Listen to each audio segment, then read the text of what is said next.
नमस्कार साथियों, आज पूरे प्रदेश में कांग्रेस पार्टी के लिए एक सौभाग्यशाली दिन है। आज कांग्रेस के लिए प्रदेश भर में एक बड़ा दिन भी है। कैथल जिले में एक नए इतिहास की संरचना हो रही है। कैथल जिले में हर कांग्रेस के साथी के लिए, कैथल जिले के साधारण से साधारण नागरिक के लिए, कैथल जिले के और कैथल शहर के हर बिरादरी के एक एक साथी के लिए आज एक विशेष दिन है। विशेष इसलिए कि जिन्होंने इस शहर की तरक्की और प्रगति में महत्वपूर्ण योगदान दिया, जिन्होंने इस शहर की हरियाणा की विधानसभा में दो बार नुमाइंदगी की, जिन्होंने बतौर मंत्री के तौर पर हरियाणा प्रदेश की सेवा की, जिन्होंने सामाजिक भाईचारे की एक अपनी अनूठी मिसाल पैदा की, जिन्होंने जातिगत विभाजन को और तोड़कर पूरे इलाके को एक सूत्र में बांधने की पूरा प्रयास भी किया और उसमें कामयाब भी हुए।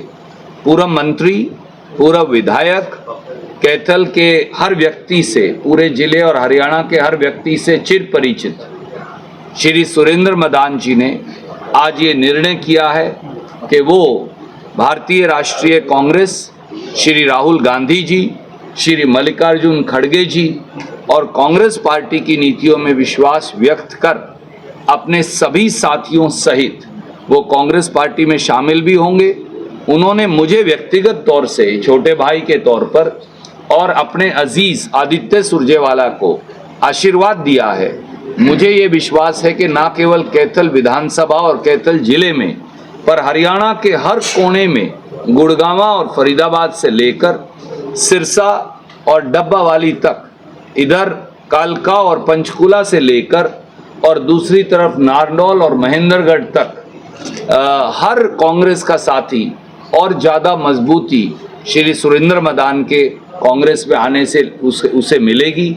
बहुत सारे साथियों ने, क्योंकि यहाँ हजारों साथियों को बुलाना असंभव था, इसलिए मदान साहब ने भी मुझे कहा कि अब जब कांग्रेस का झंडा पकड़कर फील्ड में निकलेंगे तो सारे साथियों से वहाँ मुलाकात होती रहेगी।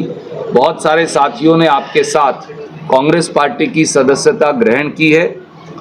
सबसे पहले मेरे अजीज और छोटे भाई मानव मदान जी, उनके साथ रविंद्र मिगलानी जी, भाई बिल्ला मिगलानी जी जो हमारे चाणक्य हैं, यहाँ बैठे हैं, चंदन मिगलानी जी, मोनी मदान जी, पप्पू मदान जी, राजेंद्र जी, कुश मिगलानी जी, लव मिगलानी जी, विनोद मदान जी, मोहन मदान जी, आशीष मदान जी, विशंबर मिगलानी जी, उत्सव जी, साहिल मिगलानी जी, रविंदर वर्मा जी, अनिल मिगलानी जी, करण बंसल जी, साकेत गुप्ता जी, सनी मदान जी, नितिन मदान जी और हजारों हर गांव और हर वार्ड के अंदर मदान साहब के साथी हैं। उन सब ने भी ये निर्णय किया एक मत और एक स्वर से कि वो अपने नेता सुरेंद्र मदान जी के साथ, राहुल गांधी जी के साथ कंधे से कंधा मिलाकर काम करेंगे। मैं हाथ जोड़कर हृदय की गहराइयों से न केवल सुरेंद्र मदान जी का और मानव मदान जी का, बल्कि इनके पूरे ग्रुप के सभी साथियों का स्वागत भी करता हूं, अभिनंदन भी करता हूं। इस मौके पर शहर के प्रबुद्ध उद्योगपति आदरणीय नरेंद्र मिगलानी जी मौजूद हैं, नरूला जी मौजूद हैं, मेरे छोटे भाई अमित मौजूद हैं, शहर के अनेकों प्रबुद्ध साथी जिनका मदान साहब से पीढ़ी दर पीढ़ी का दशकों का रिश्ता है, वो सारे साथी भी मौजूद हैं। मैं उनका भी सम्मान करना चाहूँगा। मुझे ये विश्वास है कि मदान साहब, मानव मदान जी और सब साथियों के कांग्रेस में शामिल होने से, कांग्रेस को समर्थन देने से, अपना ढेर सारा स्नेह आदित्य सुरजेवाला को देने से, आदित्य सुरजेवाला को आशीर्वाद देने से, और न केवल इस विधानसभा क्षेत्र में जो मदान साहब की कर्मभूमि था, है और रहेगा, बल्कि पूरे हरियाणा के अंदर कांग्रेस को मजबूती मिलेगी। जो लोग ये कहा करते थे, एक लाइन और जोड़ूंगा, लोग ये कहा करते थे कि कांग्रेस शहरों में मजबूत नहीं है। मदान साहब सरीखे, सदे हुए और राजनीतिज्ञ और नेता जब कांग्रेस पार्टी की कमान पकड़ेंगे तो आप ये पाएंगे कि वो जीटी रोड बेल्ट जो हमारी उत्तरी हरियाणा है, यहाँ जब कांग्रेस नहीं जीत पाती तो कांग्रेस सत्ता से महरूम हो जाती है। आज जीटी रोड बेल्ट में उधर अशोक अरोड़ा जी, इधर सुरेंद्र मदान जी, हर जगह हमारे साथी इस समय कांग्रेस का झंडा थामे बिल्कुल अग्रणी खड़े हैं और मुझे ये विश्वास है कि जीटी रोड पर सबसे ज़्यादा सीटें कांग्रेस को मिलेंगी और भारतीय जनता पार्टी, जिसका नाम अब बदल कर एक क्रूर और उत्पाती पार्टी लोगों ने रख दिया है, बीजेपी को सिंगल डिजिट के अंदर सीटें मिलने वाली हैं।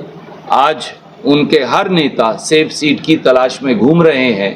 ये जो तूफान है लोगों के गुस्से का और ये जो लहर है तरक्की और विकास की, ये रंग दिखाएगी। मैं मदान साहब को और उनके साथियों को आश्वस्त करना चाहता हूं कि सुरेंद्र मदान जी, मैं स्वयं, मानव जी और हम सब साथी मिलकर ये कोशिश करेंगे कि ये शहर जो है भाईचारे और सद्भाव का एक अनूठा उदाहरण बन जाए और जाति पाति से ऊपर उठकर केवल हम 3 शब्द देखें, काम, काम और काम। मैं अब आदरणीय मदान साहब से कहूँगा कि वो आपसे 2 शब्द कहेंगे।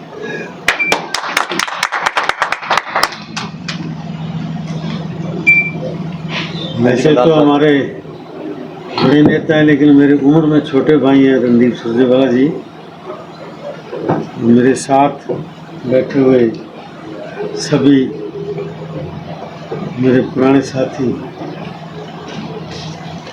जिनकी बदौलत आज भी सुरेंद्र मदान का नाम जिंदा है।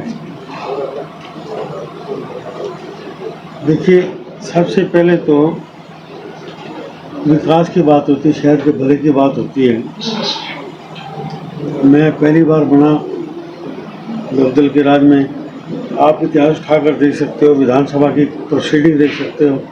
हमेशा मैंने कैथल के लिए जो कैनाल बेस वाटर स्कीम थी, ये शुगर मिल डिस्ट्रिक्ट, इसकी लड़ाई लड़ी, हमेशा बोला और किए भी, मेरे वक्त में हुए भी, और जो रह गए थे वो बाद में हुई। अब नवीन जी को देख के याद आ गया, ये उस वक्त मौजूद थे जब चौधरी भजनलाल जी ने चीफ मिनिस्टर थे, और जो खोली अड्डा जाकर, जो खोली अड्डे से भी दूर जहाँ नई अनाज मंडी है, उस जगह के ऊपर हमारे सिविल सेक्रेटरीट का पत्थर रखा था। पत्रकार मौजूद हैं, चौधरी भजनलाल जी पत्थर रखे थे, मुझे कहा मदान साहब आप आओ, आपका हल्का है। मैंने कहा मैं इस पाप का भागी नहीं बनूँगा। खड़े पुजगराई से यही शब्द बोले थे। SD बंसल उस वक्त में सेक्रेटरी थे, रेवेन्यू के FCR थे, वो भी मौजूद थे। उन्होंने कहा कि आप आइए सर मुकम्मल में। तो भजनलाल जी ने उसी वक्त कह दिया, मैं पत्थर तो रख रहा हूँ, आज आया हूँ, लेकिन ये जगह में मुझे भी मंजूर नहीं है, आप और कोई जगह देखते। और तो उस लड़ाई को भी मैंने लड़के जीता, और ये सेक्रेटरी जो बना है, ये आप भाइयों को जितने भी काम शहर के लिए, शुगर मिल कितने सालों से मांग थी, मेरे वक्त में तो पहले वक्त में रखा गया कुछ जिला की मांग थी, हमने सब काम किए। और आज भी हम चाहते हैं कि मेरे बाद भाई साहब ने फिर जो विकास की जड़ी लगाई, क्योंकि इनके वक्त में पैसा भी बहुत आ गया था, लेकिन हमारे वक्त में तो एक मिनिस्टर को 75,000 रुपये केवल एक साल की डिस्क्रिप्शन ग्रांट मिलती थी। उसके बाद में जब दूसरी बार बने तो कांग्रेस राज में चौधरी भजनलाल जी ने फिर लोकल MLA के लिए 40 लाख का पैकेज दिया था कि 40-80 लाख का ग्रांट बांट सकते हैं, तो कुछ डेवलपमेंट हुई। लेकिन अब जब भाई साहब आए तो इतना काम हुआ कहते हुए, मैं देखकर खुशी हुई, देखकर उनसे ही प्रभावित होकर, क्योंकि 10 साल में आप देखिए, 5 साल तो भाई साहब MLA रहे नहीं और 5 साल विपक्ष के थे। 10 साल का जो राज था उसमें शहर का कोई विकास नहीं हुआ। हमें ये देखकर बड़ा दुख हुआ। तो फिर विकास के लिए और इस शहर की तरक्की के लिए, लोगों की उन्नति के लिए हमने सब साथियों ने मिलकर फैसला किया कि हम कांग्रेस को समर्थन देंगे। और पूरे जी जान से जुटकर भाई आदित्य को हमारी कोशिश है कि रिकॉर्ड तोड़ जीत वो बेटा आज अपने बाप का रिकॉर्ड तोड़ेगा, ये हम कोशिश करेंगे। परमात्मा हाथ रखे सब पे और सबको हम कहते हैं कि ये सही सोच दे कि हमने शहर का विकास करना है और शहर को तरक्की में ले जाना है। तो तभी मुमकिन है कि हम जब आज भी कांग्रेस को आगे लाएंगे। आपने बीजेपी का राज देख लिया, मैं ज़्यादा नहीं कहूँगा कि 10 साल के अंदर विश्व खोला गया केवल कहीं जाट गैर जाट की राजनीति, कहीं हिंदू सिख की राजनीति, हिंदू और मुस्लिम की राजनीति। तो इस सब से अगर आपने इस देश को तरक्की के रास्ते पर ले जाना है तो आज की एक मांग है कि कांग्रेस को आगे लाना है। एक बात पूछना चाहूंगा मैं, आप 10 साल तक यहाँ विधायक रहे, मंत्री रहे, और किस तरह आपको अब राजनीति की इतनी समझ है, अब ये हालात देखकर, आज शहर के हालात देखकर क्या कहना चाहेंगे? आप देखते हैं कि लोगों की मांग है, अब लोग चाहते हैं कांग्रेस को। किस तरह कांग्रेस की जो लहर चल रही है, रणदीप सुरजेवाला और आदित्य सुरजेवाला जो है, जगह जगह सभी लोग भारी समर्थन के साथ उन्हें जुड़ रहे हैं। ये भाई साहब के विकास की और लोग देख रहे हैं, समझते हैं लोग यही कर सकते हैं शहर के लिए जी। और आगे करेंगे। जी, तो अभी आपने थोड़े दिन पहले लोकसभा में इनेलो ज्वाइन की थी, अब आप नैलो नहीं ज्वाइन की थी, मैंने सपोर्ट दी थी, उनको मदद की थी उनकी, जाके उन्होंने मेरे पास आगे कहा था, मैंने आपको याद हो कि मदान साहब से मेरी भी इस बारे में तफसील से चर्चा हुई। वो पुराने संबंधों की दुहाई देकर मदान साहब के पास आए, तो मदान साहब ने उनको जितनी वोट आई वो इसी वजह से आई कि भाई साहब ने उनको सपोर्ट दे दी थी, नहीं तो यहाँ कोई और लीडर बचा नहीं था। और जो उनकी जितनी पर्ची इस हल्के में आई हैं, मैं कह सकता हूँ बड़े विश्वास से कि 3/4 गांव और शहर की पर्ची में भाई साहब का योगदान था। और मुझे ये विश्वास है कि अब भाई साहब ने जो भारतीय राष्ट्रीय कांग्रेस, राहुल जी और खड़गे जी, सोनिया जी, उनकी नीतियों में विश्वास व्यक्त कर अब पहली बार पार्टी का दामन थामने का निर्णय किया है। तो सुरेंद्र मदान जी, मानव जी और सब साथियों के इस प्रकार से सक्रिय दोबारा शहर के विकास, कैथल के विकास और तरक्की में एक साझीदार और एक ध्वजवाहक बनने से अप्रत्याशित जीत कांग्रेस पार्टी को भी मिलेगी और इस शहर को भी विकास और तरक्की को एक नई गति मिलेगी जिसकी शहर को ज़रूरत थी।